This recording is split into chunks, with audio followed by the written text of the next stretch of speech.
నమస్తే, నేను ప్రశాంత్. వైఎస్ జగన్ నాయకత్వం మారబోతుందా?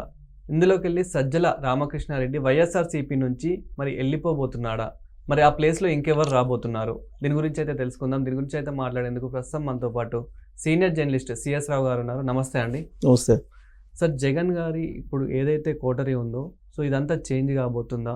సో ఇందులో మళ్ళీ సజ్జల రామకృష్ణ గారు కూడా వెళ్ళిపోతున్నారని చెప్పేసి ఒక న్యూస్ అయితే వస్తుంది. మరి ఆ ప్లేస్లో ఎవరు వస్తారు? సహజంగా పార్టీ అధికారం కోల్పోయిన తర్వాత ఏ పార్టీ అయినా సమీక్ష చేసుకుంటారు. సమీక్ష చేసుకొని కొన్ని మార్పులు చేసుకోవడం అనేది జరుగుతూ ఉంటుంది. జగన్మోహన్ రెడ్డి గారు అధికారం కోల్పోయిన తర్వాత ఇప్పటి వరకు ఆయన రిగ్రెట్ ఫీల్ అయినటువంటి సందర్భాలు మనకు కనిపించట్లా. ఎందుకంటే ప్రజలు అర్థం చేసుకోలేకపోయారు. చంద్రబాబు నాయుడు గారు బిర్యానీ పెడతానంటే వెళ్ళిపోయారు, తాను పలావ్ పెడుతుంటే ఆయన బిర్యానీ అంటే అట్రాక్ట్ అయ్యి వెళ్ళిపోయారు. బట్ తాను చేసినటువంటి మంచి ఇంకా బతికే ఉంది సమాజంలో అని ఆయన విశ్వసిస్తున్నారు ఇప్పటికి కూడా. సో ఆ క్రమంలో తప్పు జరగలేదు, ప్రజలే తప్పు చేశారు అనేటువంటి భావనతో జగన్మోహన్ రెడ్డి గారు ఉన్నారు. అదే సందర్భంలో ఆ పార్టీలో కీ రోల్ పోషించినటువంటి సాయిరెడ్డి గారు చాలా క్లియర్గా ఏం చెప్పారు, పార్టీ నుంచి వెళ్ళిపోతూ చుట్టూ ఉండేటువంటి కోటరీ జగన్మోహన్ రెడ్డి గారిని ముంచేసింది. ఇప్పటికైనా ఆ కోటరీని మార్చుకోకపోతే జగన్మోహన్ రెడ్డి గారు రాజకీయంగా ఈయన ఉండరు, మార్చుకుంటే ఆయనకి భవిష్యత్తు ఉంటుంది అనేటువంటి ఒక సలహా ఈ మధ్యకాలంలో ఎక్స్ వేదికగా ఇచ్చారు. ట్విట్టర్ వేదికగా ఒక ట్వీట్ చేశారు. ఎక్స్ వేదికగా ఆయన చేసినటువంటి ట్వీట్లో నిజముందా అని అంటే వైఎస్ఆర్ కాంగ్రెస్ పార్టీకి సంబంధించినటువంటి క్యాడర్ చాలామంది ఎక్కువ మంది భావించేది ఏంటంటే జగన్మోహన్ రెడ్డి గారు మంచివాళ్లే, కానీ ఆయన చుట్టూరు ఉండేటువంటి కోటరీ ఆయన చెడగొట్టింది, ఆయన అధికారంలో నుంచి దిగిపోవడానికి కారణం కూడా ఆ కోటరీ నేను అనేటువంటి భావంతో ఎక్కువ మంది ఉన్నారు. ఎందుకున్నారంటే అధికారంలో ఉన్నప్పుడు జగన్మోహన్ రెడ్డి గారిని ఎవరన్నా వెళ్ళి కలవడానికి వెళ్తే ఆ కోటరీ ఆయన్ని కలవకుండా వెనక్కి పంపించేది అనేటువంటిది సర్వత్రా ఆ పార్టీలో వినిపిస్తూ ఉంటుంది. ఆ కోటరీలో ఎవరెవరు ఉన్నారు ప్రధానంగా అంటే సజ్జల రామకృష్ణారెడ్డి గారు, ఆయన కుమారుడు భార్గవరెడ్డి గారు, ఆ తర్వాత ఒక రిటైర్డ్ ఐఏఎస్ ఒక ఆయన, ఇట్లా ఒక 5-6 ఉన్నారు ఆ కోటరీలో.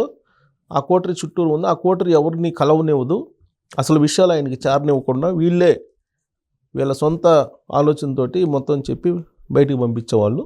దాంతో క్యాడర్కి జగన్మోహన్ రెడ్డి గారికి మధ్య గ్యాప్ ఏర్పడింది. దాని ఫలితమే 2024 ఎన్నికల్లో 11 మంది ఎమ్మెల్యేలకు పరిమితం కావాల్సి వచ్చింది అనేటువంటిది సాయిరెడ్డి ఇచ్చినటువంటి ట్వీట్. అది నిజమే అని చెప్పి భావించేటువంటి వాళ్ళు వైఎస్ఆర్ కాంగ్రెస్ పార్టీలో ఎక్కువ మంది ఉన్నారు. సో దీంతో సజ్జల రామకృష్ణారెడ్డి గారిని పక్కన పెట్టేస్తున్నారు, చుట్టూ ఉండేటువంటి కోటరీని కూడా మార్చేస్తున్నారు జగన్మోహన్ రెడ్డి గారు అనేటువంటిది ఈ మధ్యకాలంలో తరచూ వినిపిస్తుంది. పైగా ఆయన ఏమంటున్నాడు, జగన్ 2.0 అనేది మీరు చూస్తారు నెక్స్ట్ అధికారంలో రాగానే కార్యకర్తలకి నేను ప్రాధాన్యత ఇస్తాను, గతంలో మాదిరిగా కాకుండా తాను కార్యకర్తలను గుర్తుపెట్టుకొని పరిపాలన చేస్తాను అని చెప్పి చెప్తున్నారు ఆయన. అది చెయ్యాలంటే ఈ మధ్యలో ఉండే కోటరీని తప్పించాలి కదా. ప్రధానంగా వైఎస్ఆర్ కాంగ్రెస్ పార్టీ ఎలా నడిచింది అని అంటే అధికారంలో ఉన్నప్పుడు 2019 నుంచి 2024 వరకు 4 మీద నడిపించేశారు. ఆయనేమో తాడేపల్లి హౌస్ నుంచి బయటకు వచ్చేవాళ్ళు కాదు. కొంతమంది ఏమనేవాళ్ళు ఆయన గురించి రకరకాలుగా, తెలుగుదేశం పార్టీ వాళ్ళు ఆయన పబ్జీ ఆడుకుంటుంటారు, పబ్జీ బిజీలో ఉంటారు, ఆయన ఏం పట్టించుకోరు అని చెప్పి చెప్తూ ఉంటారు. కొంతమంది ఏమంటారు, ఆయన పబ్జీ ఆడుకోడు, ఆయన రాజకీయాల గురించే నిత్యం ఆలోచిస్తూ ఉంటారు, రాజకీయ వ్యూహాలనే రచిస్తూ ఉంటాడు 24 గంటలు ఇంట్లో కూర్చొని, ఆయన పబ్జీ ఆడుకుంటారనేది అది కేవలం తెలుగుదేశం పార్టీ వాళ్ళు చేసిన ఆరోపణ అని చెప్పి కొట్టేస్తుంటారు. సరే, ఆయన పబ్జీ ఆడుకుంటారా లేదంటే రాజకీయ పరమైన వ్యూహాలు రచిస్తాడా అనేది పక్కన పెడితే ఆయన కోటరీ మాత్రం అలర్ట్గా ఉండేది. అప్పట్లో ప్రధానంగా వైఎస్ఆర్ కాంగ్రెస్ పార్టీ అంటే కనిపించినటువంటి వాళ్ళు ఎవరెవరంటే సజ్జల రామకృష్ణారెడ్డి గారు. ఆయన్నే ప్రత్యర్థి పార్టీలు ముద్దుగా ఆయన్ని సకల శాఖ మంత్రి అనుకునేవాళ్ళు. అంటే ఏ ఇష్యూ వచ్చినా ఆయనే వచ్చేవాడు. అసలు మంత్రి ఎవరో తెలియదు ఆ శాఖలకి అప్పట్లో. అందుకని తెలుగుదేశం పార్టీ అప్పట్లో ప్రతిపక్ష హోదాలో ఉంది. అప్పుడు సకల శాఖ మంత్రి అని చెప్పి ఆయనకు ముద్దుగా పేరు పెట్టుకున్నారు.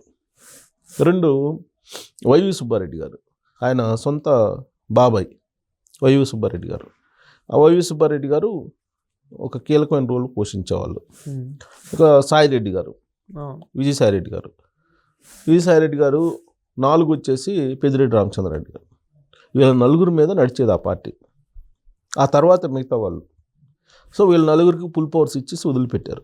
వదిలిపెట్టిన తర్వాత ఏమైంది, సాయిరెడ్డి గారికి ఉత్తరాంధ్ర అప్పచెప్పారు, రాయలసీమ పెద్దిరెడ్డి రామచంద్రారెడ్డి గారికి అప్పచెప్పారు, సజ్జల రామకృష్ణారెడ్డి గారికి ఏమో తాడేపల్లి మొత్తం సెంట్రల్ ఆఫీస్ మొత్తం అప్పచెప్పారు, వైవి సుబ్బారెడ్డి గారికి ఏమో ఆ కోస్తా తీరం మొత్తం అప్పచెప్పారు. ఇది 4 భాగాలుగా చేసి 4 రకాలుగా దాన్ని ఇచ్చేశారు. ఇప్పుడు వైఎస్ఆర్సీపీ పార్టీలో ఇలా ఒకరొకరు వెళ్ళిపోతూ ఉంటే మరి పార్టీ నిలబడుతుంది అంటారా? అంటే వేరే వాళ్ళని తీసుకున్నప్పటికీ కూడా సో వాళ్ళని మళ్ళీ ప్రజలు నమ్ముతారంటారా? ఇప్పుడు వైఎస్ఆర్ కాంగ్రెస్ పార్టీ కన్నా మిగతా పార్టీలకి తేడా ఏంటంటే, వైఎస్ఆర్ కాంగ్రెస్ పార్టీ అనేది ఒక జగన్మోహన్ రెడ్డికి సంబంధించిన పార్టీ. అది దాంట్లో క్యాడర్ తోటి లీడర్లతోటి సంబంధం లేదు. జగన్మోహన్ రెడ్డి గారి చరిష్మా లేదంటే వైఎస్ రాజశేఖర రెడ్డి చరిష్మా గురించి వచ్చే వాళ్ళే ఉంటారు. ఆ లీడర్లు అనేది ఇమ్మెటీరియల్, లీడర్లతో వచ్చినటువంటి పార్టీ కాదు అది. ఒక జగన్మోహన్ రెడ్డి గారితో వచ్చినటువంటి పార్టీ అది. సో లీడర్ అనే వాళ్ళు అక్కడ నామినల్. అందుకే ఆయన ఎలక్షన్ ముందు ఏం చేశారు, 2024 ఎలక్షన్ ముందు దాదాపు 70 నుంచి 80 మంది దాకా రీప్లేస్ చేశారు. ఈ జిల్లా నుంచి ఇంకో జిల్లాకి, ఆ జిల్లా నుంచి ఇంకో జిల్లాకి అలా రీప్లేస్ చేశారు. అంటే నాయకత్వం మీద నిలబడ్డ పార్టీ కాదు అది, ఒక లీడర్ మీద నిలబడ్డ పార్టీ అది. సో ఆ లీడర్ మీద ఆధారపడి ఉంటుంది. ఆ లీడరు ఇప్పుడు చుట్టూ కోటరీని ఏర్పాటు చేసుకున్నాడు మొన్నటి వరకు. ఇప్పుడు ఆ కోటరీలో ఇప్పుడు సజ్జల రామకృష్ణారెడ్డి గారు, భార్గవ రెడ్డి గారు వీళ్ళని తప్పుదోవ పట్టించారు, సోషల్ మీడియా వేదికగా చేసుకొని. ఈవెన్ జర్నలిస్టులు కూడా ఇబ్బంది పెట్టారు. దాదాపు 3000 మందిని నానా రకాల అరాచకాలు చేసినందువల్ల పబ్లిక్లో ప్యానిక్ సిచ్యువేషన్ క్రియేట్ అయిపోయి జగన్మోహన్ రెడ్డి మీద ఆ బ్యాడ్ పడిపోయింది. సో దాంతో పార్టీ ఓడిపోయింది అనేది ఒకటి. అసలు జగన్మోహన్ రెడ్డి గారికి తెలియకుండా కొన్ని చేసేసారు అనేది ఇంకొకటి. ఆయన పరిపాలనలో ఆయనకి తెలియకుండా ఈ కోటరీలో చేశారని. అందుకే వీళ్ళందరినీ పక్కన పెట్టేసి ఈ కోటరీని కొత్త వాళ్ళని తీసుకుంటున్నారు.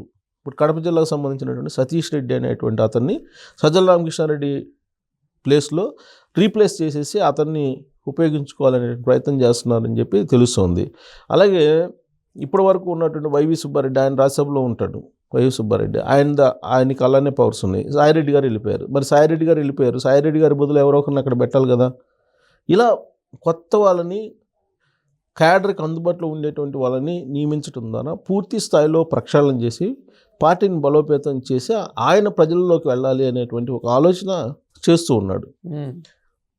దాంట్లో భాగంగానే సజ్జల రామకృష్ణారెడ్డి గారిని, అలాగే సజ్జల భార్గవ రెడ్డి గారిని వీళ్ళని పక్కన పెట్టాలి. వీళ్ళ మీద పార్టీలో అంతర్గతంగా వ్యతిరేకత ఉంది కాబట్టి వీళ్ళ ప్లేస్లో సతీష్ రెడ్డి అనే అతన్ని తీసుకొని already social media Sajjala Bhargava Reddy బదులు ఇంకొకరిని ఏర్పాటు చేశారు.